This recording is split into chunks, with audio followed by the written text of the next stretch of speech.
Hey everybody, how you doing? We're going to talk about getting a sample of your oil so you know what it is, in case you didn't know.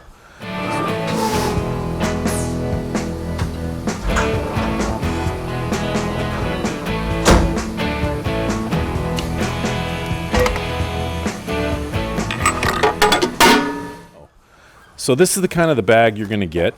We'll do a little bit of a mail call on this. So we're back over here with our Tsugami, and we pulled some oil out last time. Here it is. But we need to send it in to get it analyzed. Now, we signed up online with Blackstone Oil Analysis. That looked pretty reasonable to do, and we're going to send them. They already filled in, have a label on it that's really nice. We'll be able to mail this right back to them. And they have a little form you fill out. You can do a lot of this online with them. But basically, this oil sample, we're going to sample what's in the Tsugami, fill this up to their spec, and ship it off and wait for some analysis. The main thing we're going to get, it's going to give us a little report. It's going to have a whole lot of numbers on there. But the one we really want to know is the viscosity. I don't have any tools in my shop to measure viscosity, but it's $30 or so to get a sample done.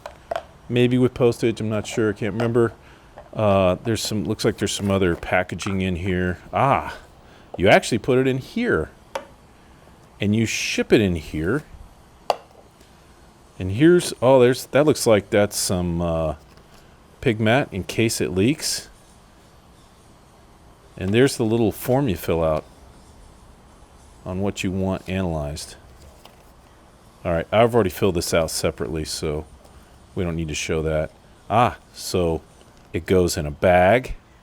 It goes in here and in a bag, and then with a pig mat just in case on the outside. That's pretty clever. And you send it in the big outer shell. So that's how all that works.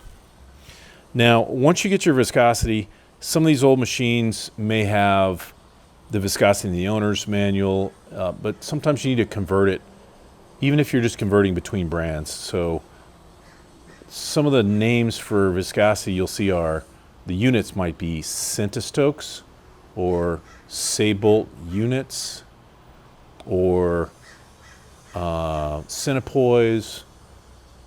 I think there's even more. I don't know what they all are, but there's a site called oilviscositychart.com. You can go there, check it out, and you can convert between them all to go between either different brands or in an older owner's manual. Centistokes is kind of an older term that's used, and you can figure out what viscosity you need. That's the main thing I want you to remember, is we're looking for the viscosity.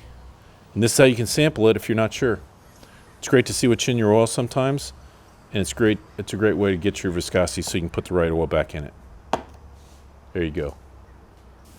All right, so like we said, the little tube goes in the big tube for shipping. United States Postal Service. Everybody knows what it is. Everybody knows it's coming. It's all legit. So let's see if we can get a sample in here. I'm going to scoot this back to kind of optimize it. You still got it? And so we can lean this over. And I think they said they wanted about 2/3 full. We'll see if we can do this without spilling. Yeah. So there it is. This. Make sure it's tight.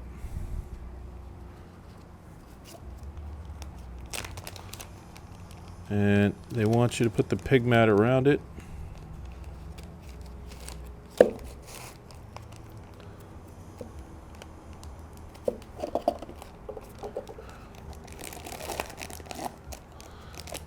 Now, I'm going to put some other paperwork in there later, but that's the way you just throw that in the mail.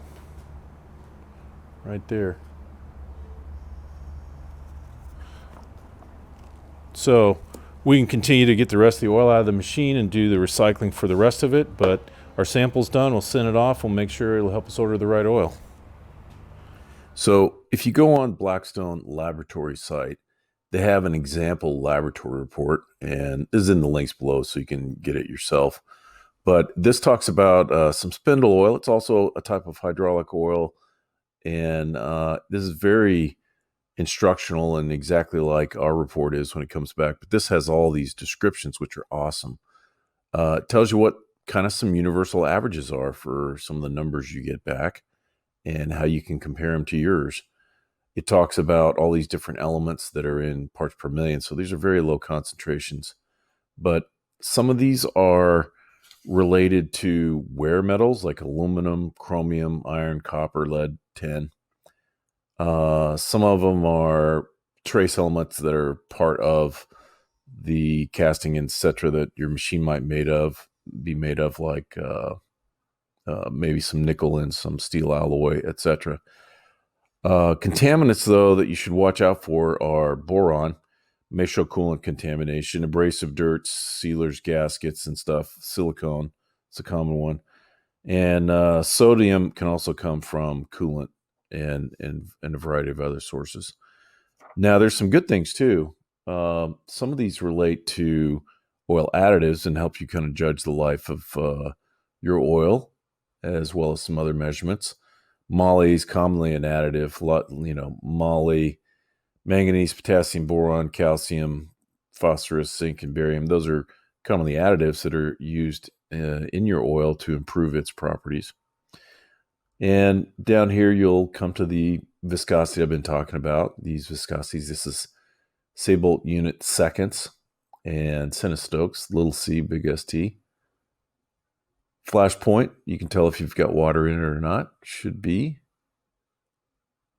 And the tan is also a measure of the oil's properties and how the additives are functioning. So it's a great little report. These guys are great to work with. They've got a great system. They've got a little explanation as well here. So send a sample into Blackstone, get your numbers back, and you can run your shop a little more wisely. Thanks.